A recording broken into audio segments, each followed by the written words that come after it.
আমি কমলাক্ষ দেবপুরের কাছে রয়েছে, আমি ওনার কাছে আবার যাব। অর্থাৎ কংগ্রেসের যে এই যে বিপর্যয়, প্রায় 7 জন বিধায়ক আজ দলে নেই, অর্থাৎ আপনিও ছিলেন এক সময় কংগ্রেসে, আজ ভূপেন বোরা পদত্যাগ করলেন। অর্থাৎ আপনি যখন কংগ্রেসে ছিলেন তখন ভূপেন বোরা সভাপতি ছিলেন।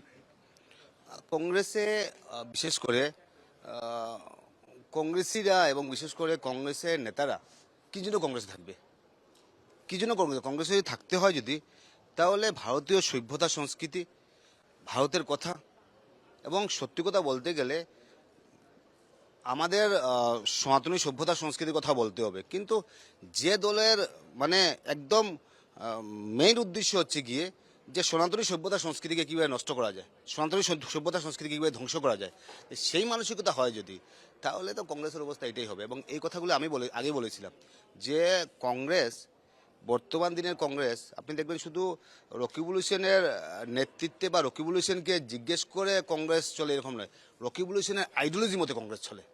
রকিবুল হোসেনের আইডিওলজি কি? পাকিস্তানকে সমর্থন করা, গরু গয়ে পাকিস্তানকে সমর্থন করেছেন। তাই ব্যাপার হচ্ছে কি আপনি দেখবেন যে যখনই ভারতের সেনাবাহিনীর কথা, ভারতের অভ্যন্তরীণ সুরক্ষার কথা যখন আসে তখন সেই ক্ষেত্রেও ওনারা বিরোধিতা করেন।